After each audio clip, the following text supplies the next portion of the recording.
Mheshimiwa Mkuu wa Mkoa, tutazingatia hayo uliyotuasa na waumini wamesikia. Sisi ni wadau wa amani na tumekuwa tukiongea hayo mara zote kwa habari ya kudumisha amani, na tunao msingi sisi wa kudumisha amani ambao unapatikana katika neno la Mungu.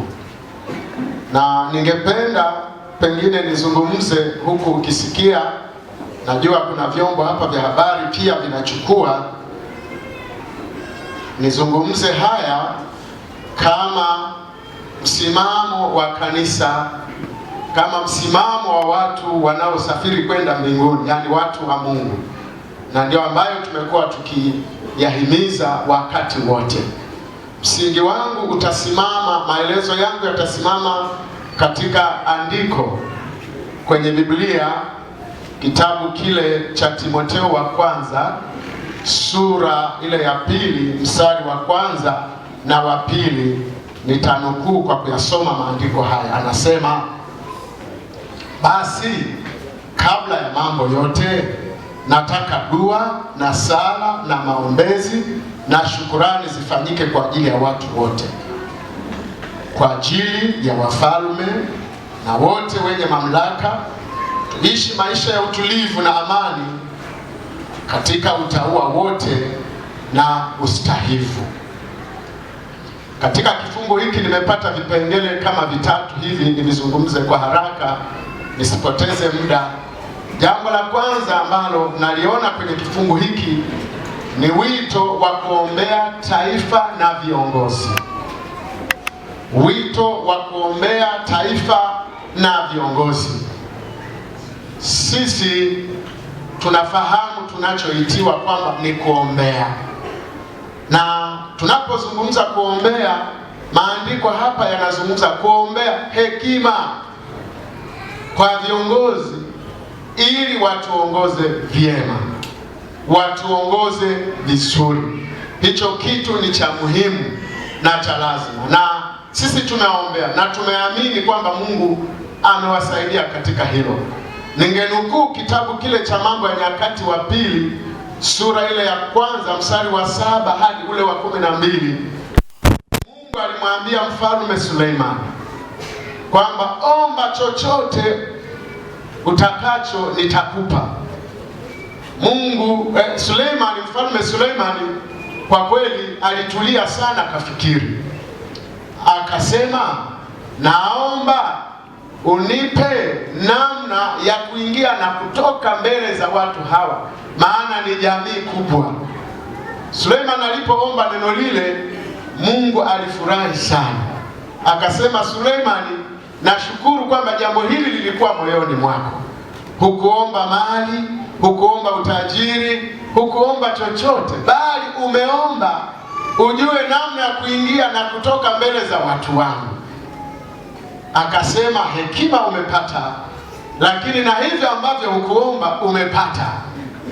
Nimekusikiliza mkuu wa mkoa unaposema hapa, umesema kazi yenu ninyi ni kuwaombea ili tuweze kuwa na hekima. Kwa kweli ndicho tunachokifanya.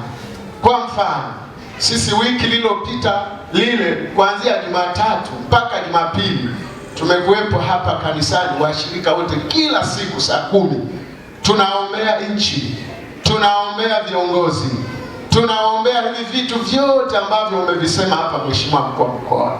Nikuhakikishie, mimi naamini Mungu wetu ataonekana na atasimamia, nikizingatia neno lako la hekima ulilozungumza hapa. Mungu amenisikia. Lakini jambo la pili katika sura hii inazungumzia kwa habari ya kuombea amani ya taifa na wajibu wa kila mtu. Kuombea amani ya taifa na wajibu wa kila mtu. Labda ningesema pia kuombea amani ya mkoa wa Njombe na wajibu wa kila mwana Njombe. Waraka huu haujaandikwa tu kuandikia viongozi, umetuandikia watu wote. Maana yake kuna sehemu ya viongozi na kuna sehemu ya watu wananchi. Labda ningezungumza hivyo, Ulipozungumza maneno hayo, umezungumza kitu cha msingi kinachokwenda sawasawa na maandiko. Ni kweli kuharibu mali sio kitu kizuri, kuharibu mifumo sio kitu kizuri kwetu sisi watu wa Mungu, sio kitu kizuri. Kwa hiyo tunaposema kuombea, manake tunaomba pia vitu vya namna hiyo visitokee, na sio kuomba tu, manake hapo ni kueneza na ujumbe pia, kama ulivyoomba Mheshimiwa Mkuu wa Mkoa kwamba jamani, hivyo vitu havifai visifanyike. Lakini ninachoamini ni hiki, tukiwa watu wa maombi na watu wa kusikilizana, na hasa nitumie neno hili kusikilizana, maana ni waraka kwa watu wote na ni waraka kwa viongozi pia, manake ni wito wa kusikilizana. Sisi wananchi tu wasikilize ninyi viongozi, mnapotoa maelekezo, mnapotoa maagizo. Jamani, Bwana Yesu asifiwe sana. Jamani, lazima tuwasikilize, lakini kuna sehemu pia ya ninyi viongozi kutusikiliza sisi wananchi. Hivi vitu vikifanya kazi pande zote, bila shaka amani itatokea. Kama hatusikilizani, ndio ile hali ya kupishana itaendelea, na ukweli ndio huo. Tusipokuwasikiliza ninyi na ninyi msipotusikiliza, ni lini tutakapokaa mambo yaweze kukaa vizuri? Kwa hiyo ni wito wangu kwa mjibu wa andiko hili kiwepo kitu cha jinsi hiyo, na ndio hivi maana yake mmekuja huku ni kusikilizana. Tunaongea kwa pamoja, tunapatana kwa pamoja. Litaharibika lini neno? Hilo lilikuwa ni jambo la pili. Jambo la tatu ni la matumaini na kuhakikishiwa.